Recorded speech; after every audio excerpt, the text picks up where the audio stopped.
thank you all for joining us today. If you're just joining, my name is Morgan Goldsmith. I am one of the registered nurses on the Macy catheter team. This webinar today is part of our educational webinar series where we feature different thought leaders throughout the hospice community, and we're very honored to have Deborah Grassman with us today. Deborah is an advanced practice nurse with over 30 years of experience working specifically with veterans within hospice. She is the CEO of Opus Peace, which is an incredible nonprofit organization dedicated to providing education on the mental and emotional injuries associated with trauma. Deborah will be presenting, as you see here, Soul Injury, Liberating Unmourned Loss and Unforgiven Guilt. Thank you so much for joining us today, Deborah. I'll turn it over to you. Oh, thank you so much, Morgan. Thank you for offering this platform about what we think is a very important message.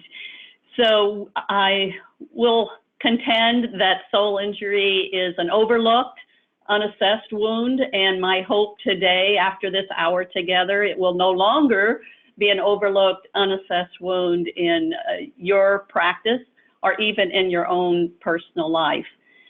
So to give you just a brief history of myself, in that 30 years working at the VA doing hospice work, I took care of more than 10,000 dying veterans.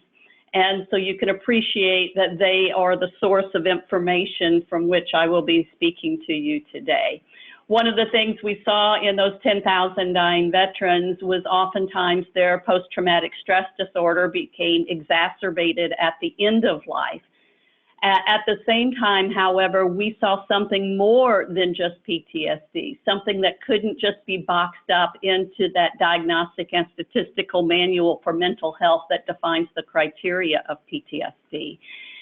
What I know is that dying people know things that the rest of us do not.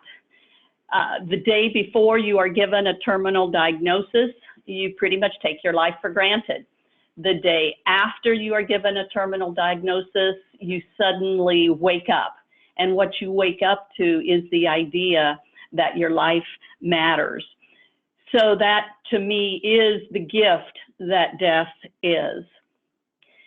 I think all of us can appreciate that when you're getting ready to meet your maker, which is often the case in hospice, that there is what I call this unvarnished truth that often surfaces. There is this unburdening of the soul that naturally occurs.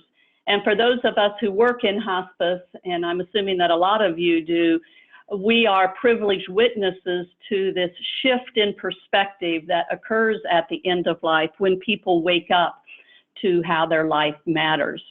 The other thing I know is that trauma changes at the end of life, and I believe that it probably happens because for all of us, when we are dying, our conscious mind gets weaker and our unconscious mind gets stronger. And that's when these unbidden memories often surface at the end of life, and sometimes they can cause agitation. Specifically, I have seen that with our combat veterans.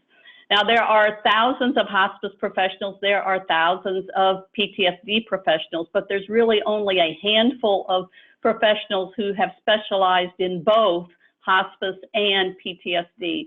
And I believe it is the confluence of both of these patient populations that is yielding lessons that we haven't previously appreciated. And I believe that these are lessons for the world. So if I could just kind of give you a bird's eye view of my work doing hospice work at the VA as a nurse practitioner, and I saw mostly patients on the medical units and in the ICUs to evaluate them for hospice care. And I was going to see this one patient, and when I got there, it was clear to me that he only had a day or so to live. And I call this a hospice emergency. You know, we may not be doing CPR on them to revive their physical heart, but there's a lot of other things that we do urgently to try to complete. So one of the things that I did was I was assessing, he had been a World War II veteran, so I asked him if there was anything from that war that was still troubling him. And he said yes. I asked him if he would want to tell me about that. And he shook his head, yes. But then he added, that he was too ashamed to say it out loud. And so he motioned me to come down toward his pillow. And this is what he whispered in my ear. He said, "Do you have any idea how many men I have killed?" And I just shook my head, no. You know, that is one of those sacred moments you do not want to corrupt with words. So we just sat in silence for a while with that. Then he said, "Do you have any idea how many throats I've slit?" And again, I shook my head no, and we sat in silence, sharing that man's suffering together for a long time.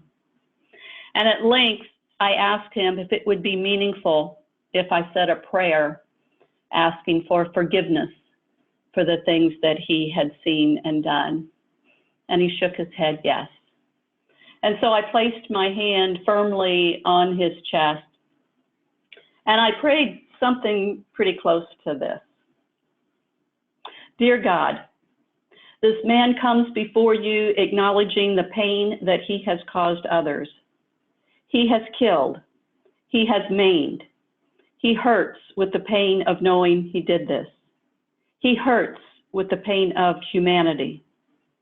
He comes before you now asking for forgiveness. He needs your mercy to restore his integrity. He comes before you saying, "Forgive me for the wrongs I have committed." Dear God, help him feel your saving grace. Restore this man to wholeness so he can come home to you soon. Amen. Now this man kept his eyes closed, but there were tears streaming down his face. And when he did open his eyes, this big smile came. It was almost palpable how much lighter he felt. It was such evidence to me of just how heavy guilt and shame weigh. So you can see from this story now that that witnessing trauma is one thing, but it's another thing to have caused the trauma. That is a deeper level of injury, and that's an injury that we call a soul injury. Now, this man died the next day, and I contend that he died healed. And if we look at what happened in the space of that 30 minutes or so that I had with him, his liberation from that shame began with opening up to the pain and the shame that he had been running away from for decades. It was shame that separated him from his own sense of self, from his own sense of inner goodness. And telling his story of shame to a receptive witness allowed him to re-own this lost piece of himself that he had exiled. And being able to forgive himself allowed him to rehome this part of himself, to create that safe interior place where that part of self could come back home.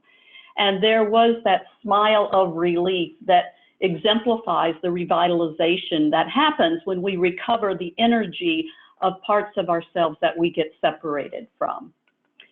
Now, few of us can relate to slitting throats, hopefully, but many can relate to traumatic soul injuries, because the literature says that about half of all of us have experienced some kind of trauma of some kind. And you see on your screen a lot of different ways, not just combat, not just military associated happens with trauma. So what I want us to think about is that there is acute trauma that occurs, and it's pretty easy to see that, you know, when we send soldiers off to war, they come back different. There's a very different life after the war than before the war.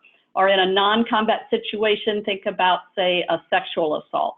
A person is a different person the day after the rape than they are the day before the rape. So those on your bottom line on your screen, you can see that's pretty easy to see and detect that difference.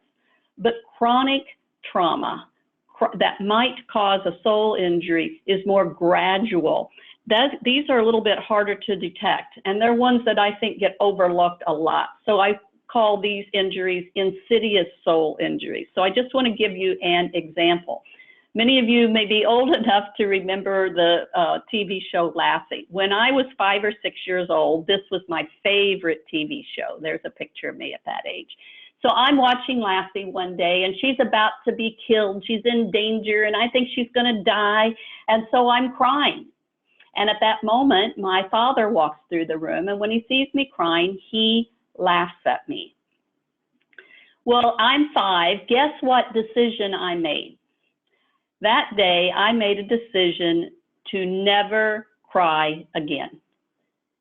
And I didn't for 30 years.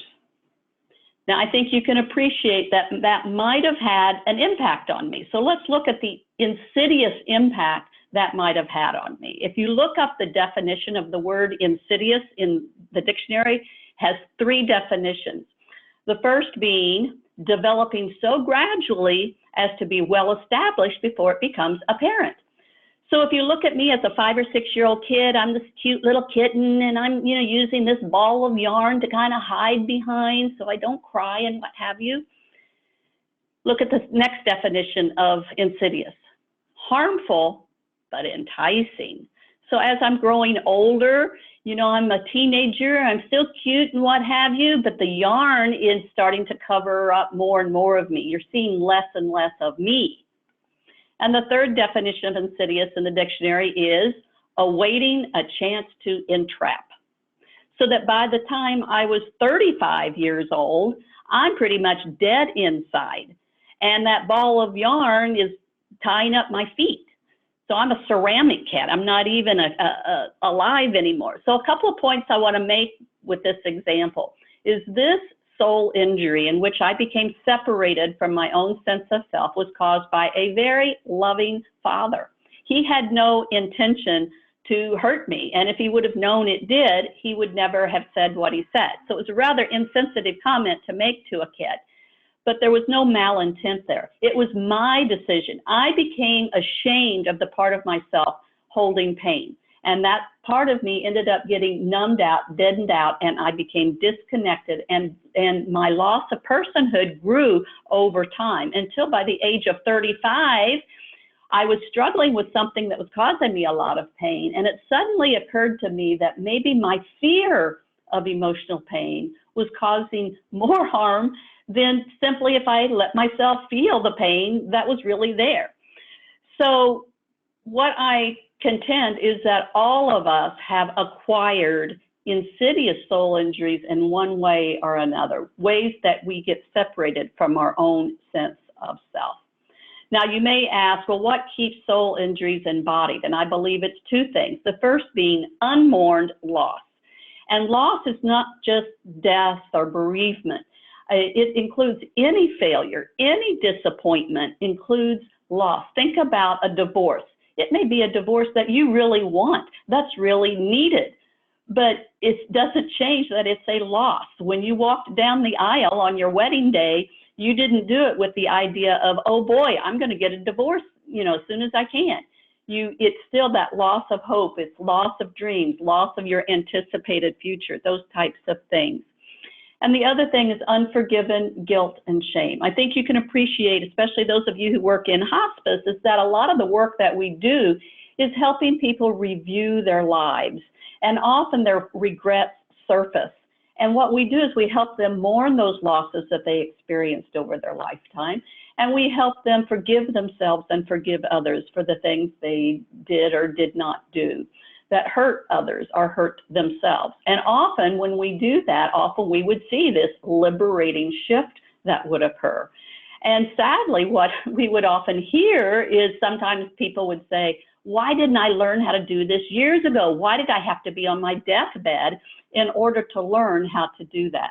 And truly, that was the impetus for 5 of us hospice VA nurses leaving the VA and starting Opus Peace, our nonprofit, so that we could bring this lesson that we have witnessed to the world, because we have been privileged witness bearers, primarily for people who have been traumatized, and how to attain personal peace.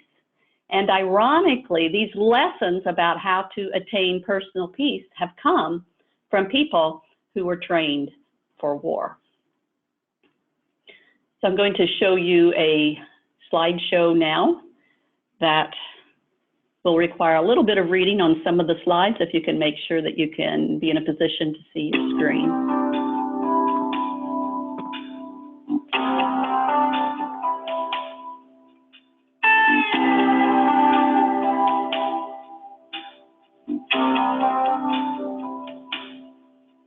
Sometimes I'm in pain and I try to explain how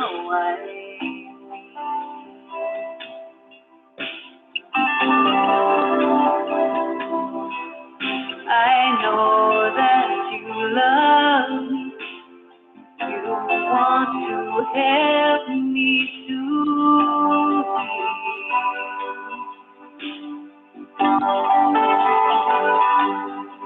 when my heart is aching, my love like I'm breaking into.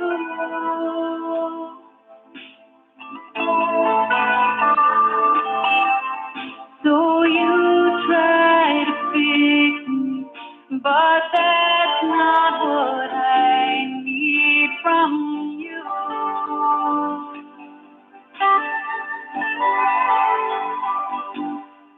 I need a witness, just need you to listen while I open up my heart. I need to tell you what I'm feeling. It's my soul that I'm revealing, so I don't need a lecture or a plan. I need a witness.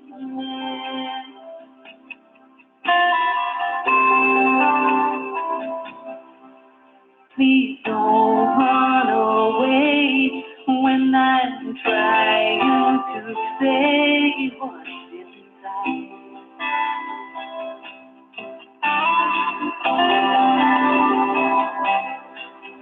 I need you to hear me loudly and clearly. Don't hide.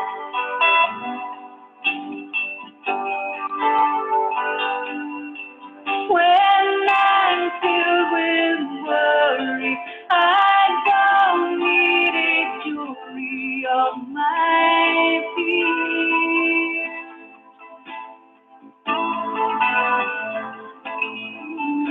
I just need a shoulder, someone to hold me and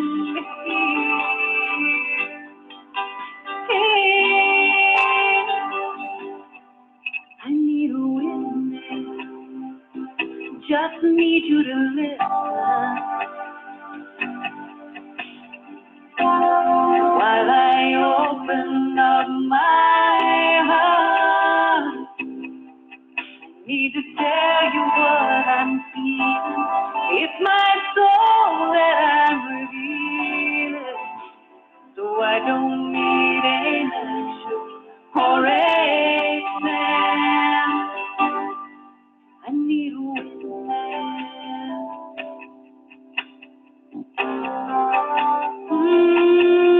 I need a witness.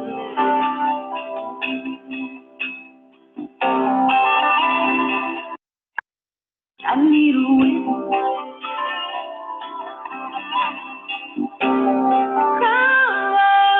I need a witness.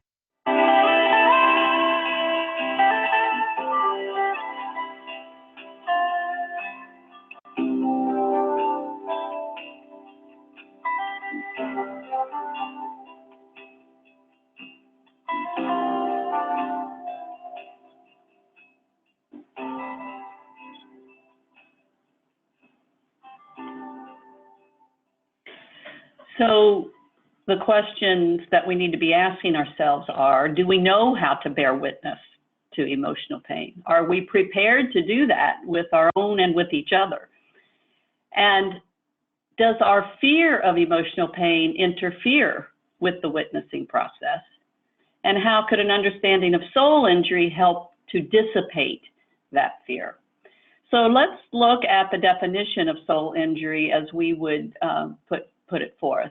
We believe that it is an overlooked, unassessed wound that separates us from our own sense of self, from our real self, from our deepest self. And as a result, that causes us to feel less than whole, less than complete. It's often an aching wound, and we believe it is caused by unmourned loss and unforgiven guilt and shame, and diminished self-compassion. And it often gets manifested as a sense of emptiness, or a loss of meaning, or a sense that a part of self is missing. So if you look at the symptoms, you see that it is emptiness, it is a sense of meaninglessness. If you peel back the layers of the symptoms, what you will often see is betrayal of some sort. And betrayal can come from a lot of different sources that you see listed up there. And people often end up defining themselves by their soul injury. You think of my own little Lassie story that I told you. The role that I played in my family of origin was the unemotional one, the even-keeled one, the one that nothing ever bothered Deborah. My brothers and sisters could be sad and what have you, but I was always even-keeled, and that gave me a lot of really power in my family because I got a lot of pats on the back for that. So I ended up defining myself in that way. So again, pointing out that idea of insidious, especially when you think about me working with combat veterans, it would seem like that soul injury that I had, which so pales, is so anemic in comparison to a combat veteran soul injury that they may have. And yet the impact can still be the same if we still get separated from our own sense of self. So why should we be addressing soul injury? Why should you be addressing soul injury? Because this approach is different than with regular PTSD or chronic stress. The approach includes learning how to grieve our losses, our failures, and disappointments, because that's what releases the loss. It means learning how to forgive ourselves and others, because that's what releases the shame.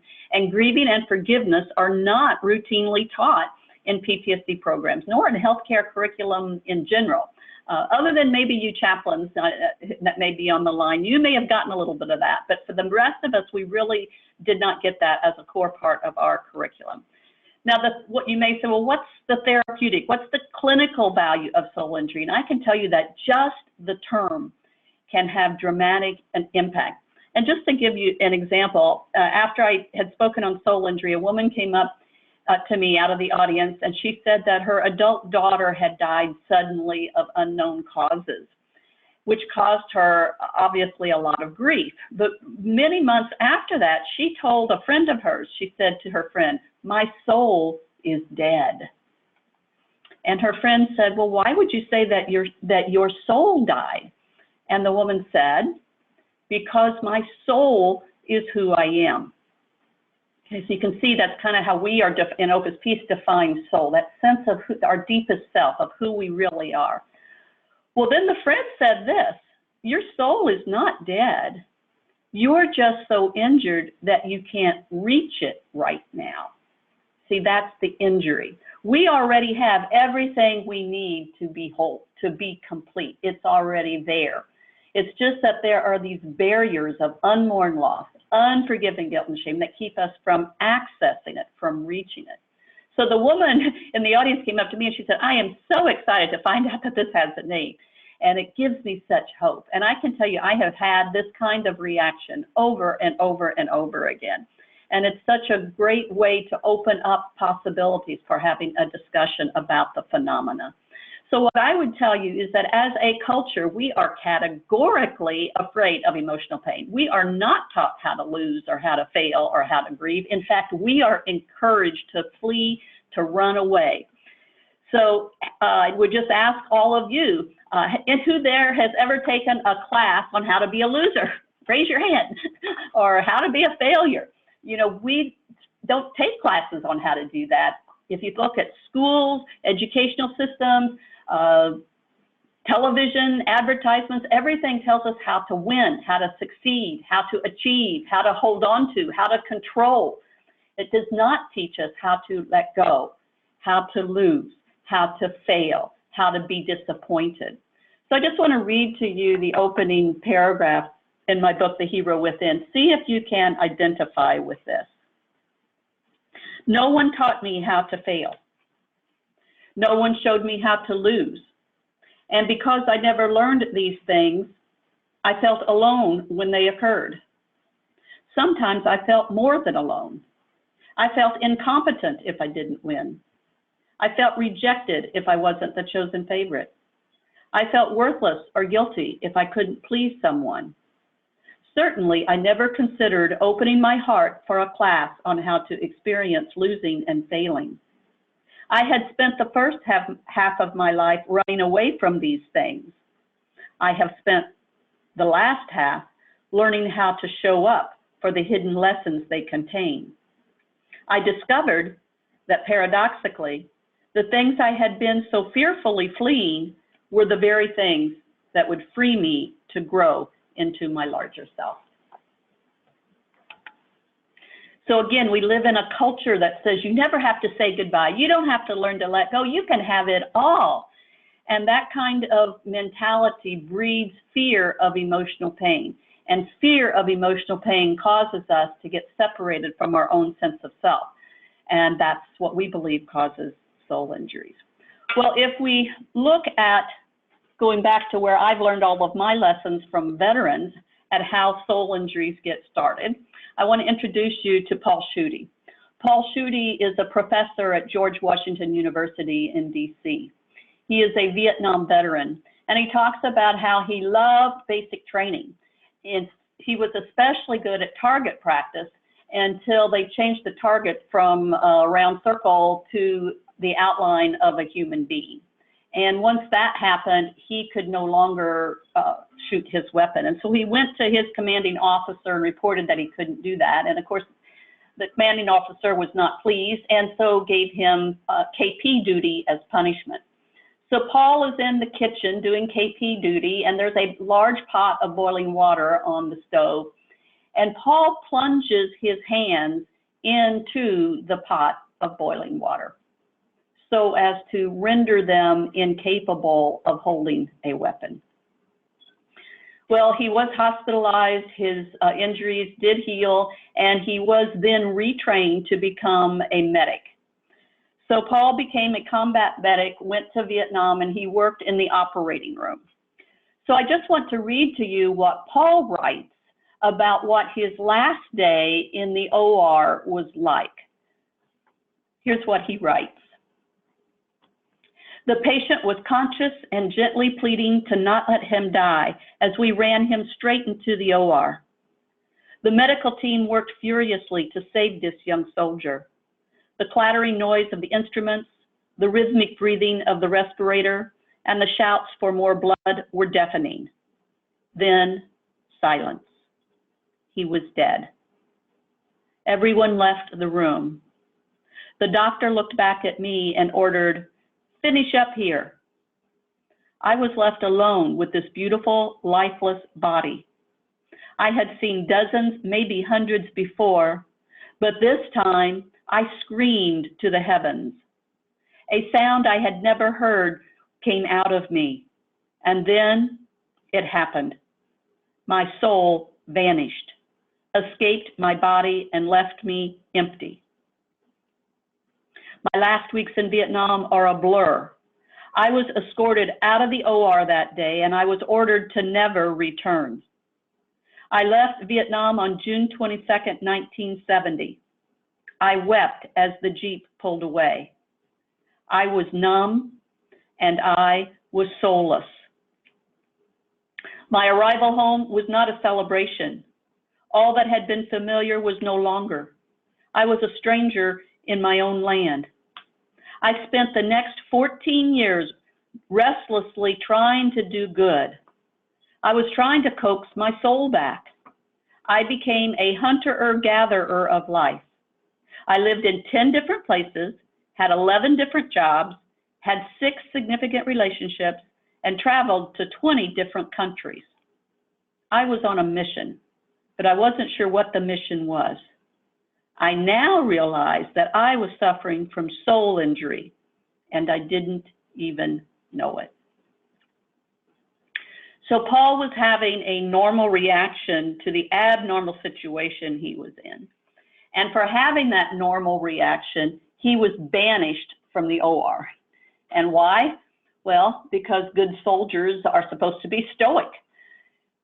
So let's look at Stoicism, because if you look at Stoicism, it's basically a form of denial. And if you look at our American culture and heritage, we are often founded on this idea of pull yourself up by your own bootstraps, rugged individualism. And of course, in the military, this is magnified exponentially. And certainly, Stoicism is necessary. It's absolutely necessary on a battlefield. It's essential. But I always have to ask myself, what about after the battle is over and that soldier's no longer a soldier, but becomes a husband or a father or a dying human being?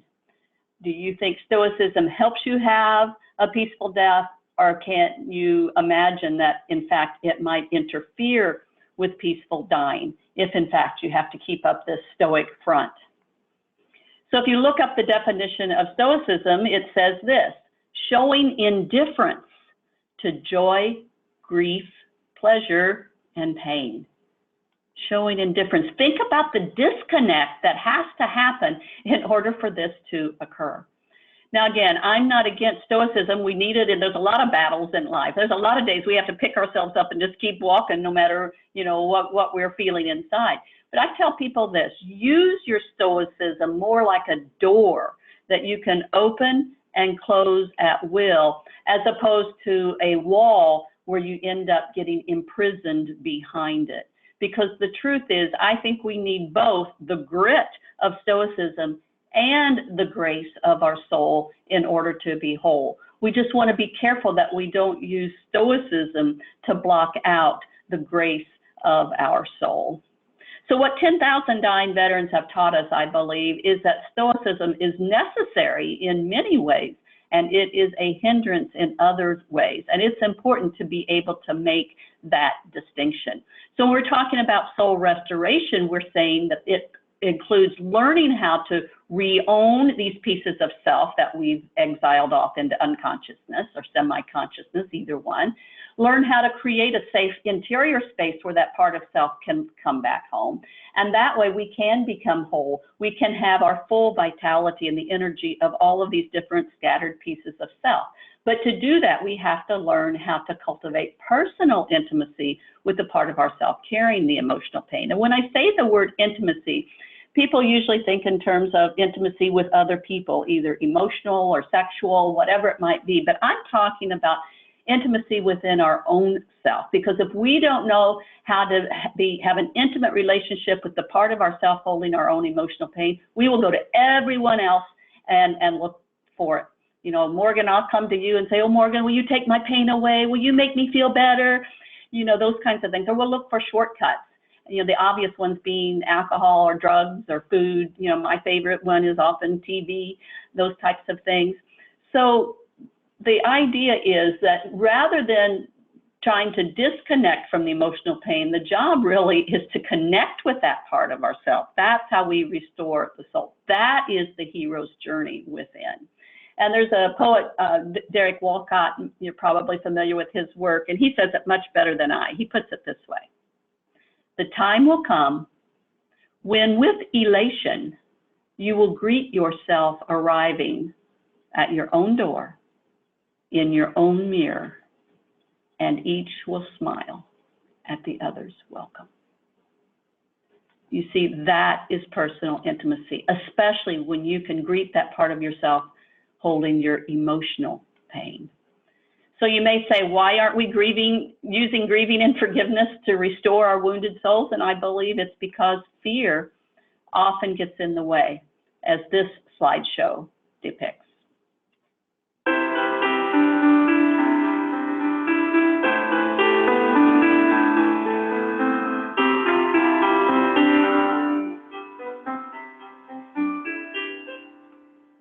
I believe a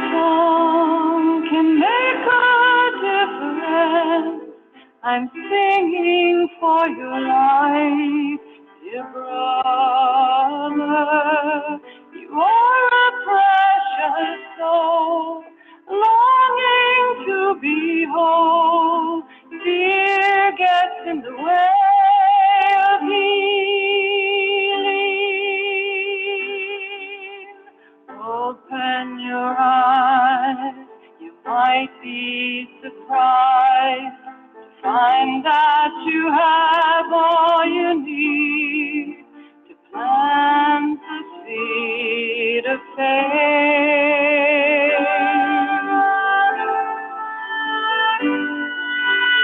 Grow it deep inside, where the scared boy tries to hide. You'll see him coming out with courage. Embrace him and rejoice. He's gonna find his voice and tell us all the story of his journey. Come now, my brother, walk beside me. Let's find how a life with love can help us to be free, to be free.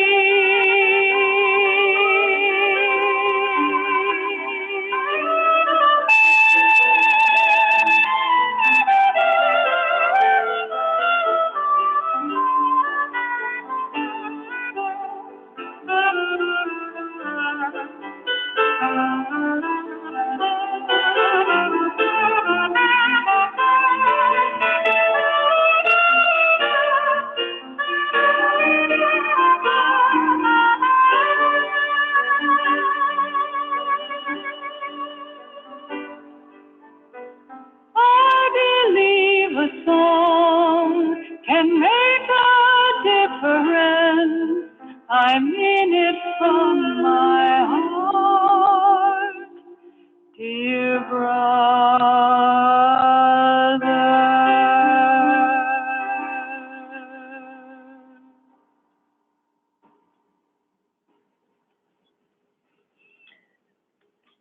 So what I know is that unmourned loss sabotages our bodies, our minds, and our spirits. Whether you're on a combat field or you work in a hospital or any kind of environment where there is significant stress.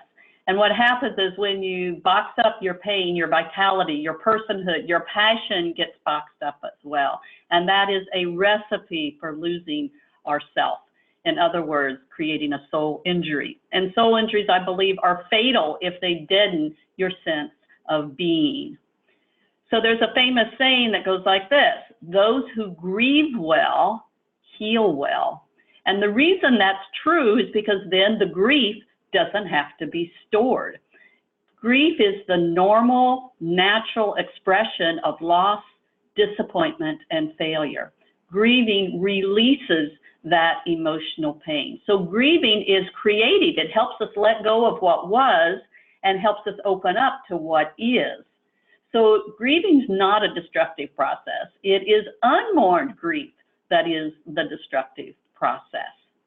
So what we want to do is we need to learn how to develop a different relationship with the part of ourself carrying our pain. I don't know about you, but when the part of myself is that feeling emotional pain comes forth, I don't greet it by saying, oh, I'm so glad you're here. Welcome. I'm happy to see you. No, what do we usually say? We say, go away, get out of here, and how can I run and do something else so I don't have to feel you? So what we want to do is learn how to say, replace that with, tell me how you are hurting. I will listen to you. I mean, that's what we want from others when we go to them. Do we know how to do that with our own self? Because when we numb out our pain, it means that we are not a safe place for the part of our own selves that's carrying the pain. So the question becomes, what's your favorite numbing agent? And I have a lot of them shown up here on your screen. These are just a few. There are hundreds. But the question becomes for each of us to ask ourselves is, what is my favorite numbing agent? It's really important that we have the mindfulness, the awareness to know what it is. What I can tell you in dealing with 10,000 dying people is that when people come to the end of their lives and their regrets surface, I can tell you that 95% of those regrets will surface their use or misuse of their numbing agents, and the way those numbing agents ended up separating them from their own sense of self, and also separating them from other people, especially people that they loved and that loved them. So again, that idea that we already have everything we need in order to be whole, to be complete, but we use numbing agents that end up creating these barriers. So the question is, how would the world be different if we were not afraid of our emotional pain? And asking our own selves, having the courage to ask ourselves, how would my world be different if I wasn't afraid of my own emotional pain, and others too? And of course, how would our children's world be different if we taught them to not be afraid of their emotional pain? I'm going to actually lead you in a guided imagery in a minute.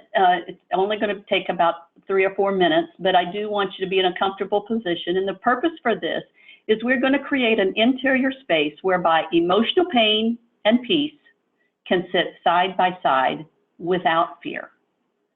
It means becoming better acquainted with the part of ourself that's holding our pain. It means temporarily suspending any numbing mechanisms we might be using that disconnect us from that part of self. And we're only going to do this for a few minutes. Even if you only do it for a few moments, you are training your brain to be able to allow yourself to be connected with that part of yourself. And when you can glimpse the part of yourself that is strong and capable of holding your emotional pain, that's why it's the part of self that is holding it, that will help you reconnect with this part of self.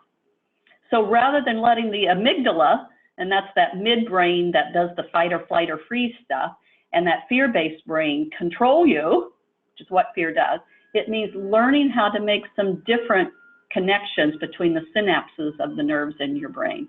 And that's what helps us create that safe place within ourselves so that we can re-own and rehome these pieces that we've lost or forgotten.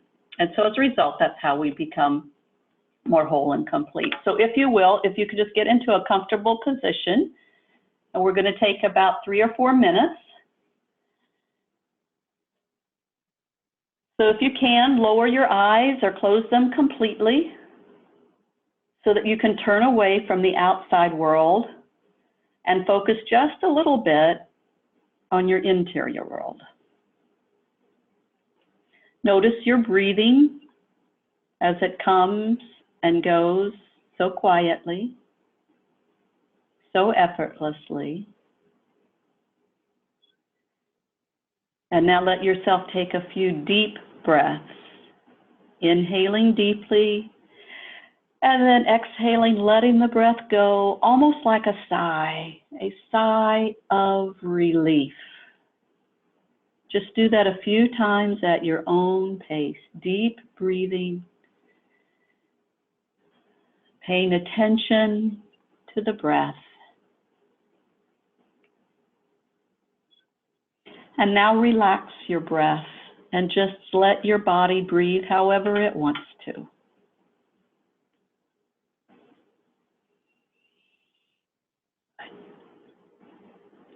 Now I want you to place either one or both hands firmly over your heart, firmly over your chest now. Tenderly anchor your heart with your support and your strength. Pay attention to how your heart may be closed or numbed with fear of emotional pain. And just for a few moments, let yourself think about something that might be a bit painful. Not a big hurt, maybe a disappointment, a loss that stings but doesn't overwhelm. And just for this moment, let yourself feel that memory.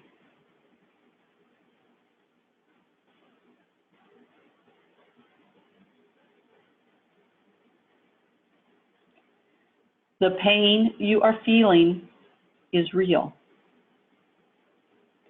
It is part of your experience. The pain is yours, but it is not who you are. It is not you.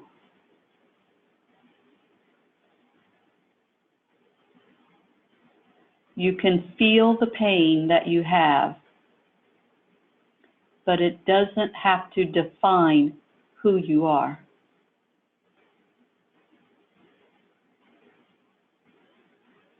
For just this moment, you can suspend your fear of pain and just let yourself be curious about how it is affecting you.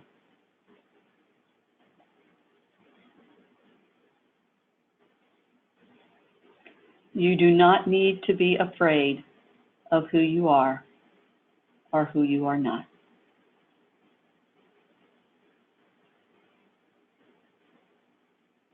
Just be aware of this part of you that has been strong enough to hold this pain for you. Breathe deeply this part of yourself.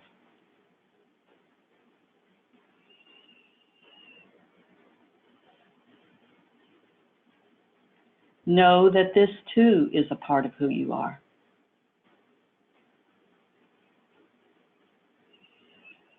So as you prepare to slowly open your eyes, resolve to bring this part of you with you.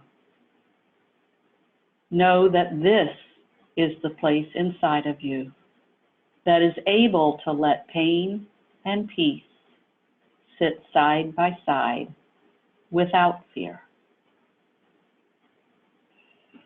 So take a few deep breaths as you slowly open your eyes, bringing this part of you with you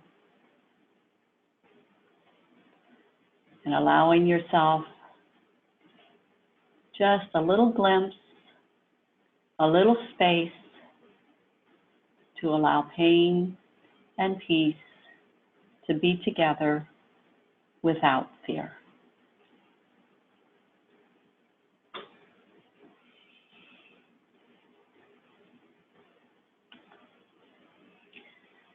So to close in these final minutes before we take questions, I would just offer that if we were not afraid of pain, we would have less of a relationship with our numbing agents, and we would have more of a relationship with our soul. Because when you live your life passionately, you stop numbing the pain and instead you let yourself feel it. You stop being afraid of your pain. You tell your ego to stop covering your pain up with anger, fear, and shame. You talk to the part of yourself carrying your pain. You comfort that part of yourself, and not with numbing agents either. And you tell a trusted other person about the pain. So I'm just looking at my time. I'm going to close with one final story about guilt and shame, because it almost always surrounds PTSD. It almost always surrounds soul injuries. And yet what I have found is that people will often be able, and our veterans that I have dealt with often do, take that journey into the wilderness of their soul. And what I have found is, actually, if you see the picture of this young soldier on your screen, I met him about 50 years after this photograph was taken. He was on a medical unit. His doctor asked me to see him for hospice services. And when I first saw him, and I was trying to assess what he needed so he could die healed, I asked him how he felt, realizing that he was nearing the end of his life. And his answer really astounded me. He said, "Oh, I feel blissful." Now that got my attention. So I said, "Blissful? How can you say you feel blissful? You're getting weak. You can hardly get out of bed. You can't do any of the things you used to enjoy doing." And he said, "Well, I was a prisoner of war, you know." And he went on to explain that he had been in a German POW camp and he had endured tortures unspeakable. But I could see he was very much at peace with these memories, so I didn't really need to delve into them. Well, the war was, he was released from the POW camp, came back to the United States, and became a University of Southern California art professor. 10 years later, the Richard Wagner Opera House in Germany called him to be their set designer for one of their operas they were going to do. And initially, he turned it down because he couldn't stand to go back to the land that had tortured him. Also, Wagner was aligned with Hitler, and so he, for that reason as well, he had turned it down. But he realized that he had just turned down an opportunity of a lifetime. And so he told me that he ended up calling them back and saying that he would take the job. In fact, it was Friedlinde Wagner, Richard Wagner's granddaughter, who had called him. So he called her back, said he would take the job. Well, he said that when he went over there, that there were all of these triggers causing all of these flashbacks. But he said the worst trigger was the German language, because as the guards had been torturing him, of course, they were saying things to him. But he had to learn the language in order to direct the workers on the set, and so he did. Well, then they asked him to become a German interpreter. And he said to me, that was the best thing that ever happened to me. And I looked at him and I said, I don't get that. And he said, well, to be an interpreter, you can't just translate one word for the other. You have to understand the context of the language. And to do that, you have to understand the people. In fact, you have to be a bridge of understanding. And he said, once I did that, I learned to love people that formerly I had only known to fear. And he said, if I hadn't learned to do that, he said, I would still be imprisoned today. He said that was my real release date from the German POW camp. So you hear this man's story of suffering, and you hear how he did not waste his suffering. He used it to learn and to grow. And I believe that the only difference between ordinary people and heroes is that heroes don't waste their suffering. So what 10,000 Dying Veterans have taught us is learning the process and doing the work of forgiveness is their redemption, and not learning it is a recipe for disconnecting from the soul that can lead toward bitterness. And I can tell you that bitterness is a venom for the soul that greatly complicates peaceful dying. So don't have time to do this last slide. So I do want to just close with the rest of Paul Schuete's story, and then I'll take questions. So I just want to read to you again what Paul writes after his 14 years of restlessly wandering and those types of things. But at any rate, here's what he writes about when he first came home. Once home, no one asked us about our experience. And even if they did, we lied or we told stories about our buddies or some of the pranks or what the food was like. We did not tell them the truth. Why would we? Why would I want to burden my loved ones with my experiences of horror, of listening to the screams of the dying, of watching the dogs steal amputated limbs, of the chopper that landed with a huge canvas bag suspended under its belly while we were ordered to assemble 11 complete soldiers? Even now, I am finding it hard to reveal this truth to you. But these are the kinds of truths that each of my brothers and sisters who served in that war bring with us as we age and seek care and support. For those of you who will be caring for my generation of veterans, you need to open yourself to listen to our stories. They have been our burden, and as we approach our later years, they become even heavier, and we need to lay them down before we die. So as you heard earlier, Paul spent those 14 years wandering, living in all these different places and what have you. I want you to listen to what then happened. One day, as I was sitting on a beach, it happened. My soul returned. It finally felt safe enough to re-enter my body. I found peace, a peace that had found its home inside of me. I suppose that the lesson in my story is that we're all survivors in this life, whether we're a soldier returning from war, or a person grieving the death of a loved one, or a survivor of any of life's tragic moments or transitions. A person's soul needs care, and it will return if it gets lost. It can be coaxed back. Our wounds can be healed, and life can be good again. We can create a future for ourselves and a place for our soul to reside. We can be enhanced by life's challenges and not remain damaged. It's all in the seeking, in the gathering of good, in paying attention, in being grateful for the small moments of goodness. I would not trade my experience in Vietnam for anything, nor would I wish it on anyone. And therein lies the paradox and my opus of peace. So Paul was able to reconnect with himself. That word opus is an old Latin word that means work. It's often a person's masterpiece. We often associate it with posers and music, but it can be applied to anything in our own lives, thinking of what are the masterpieces that we have created. And I would contend that against at least the work of our organization is that to achieve truly deep inward peace, where all of these scattered pieces of self become reunited and our fear is dissipated, that is a true work of art, and it is a masterpiece that each of us are called to. So Margaret Mead, the famous anthropologist, said this: never doubt that a small group of thoughtful, committed people can change the world. Indeed, it is the only thing that ever has.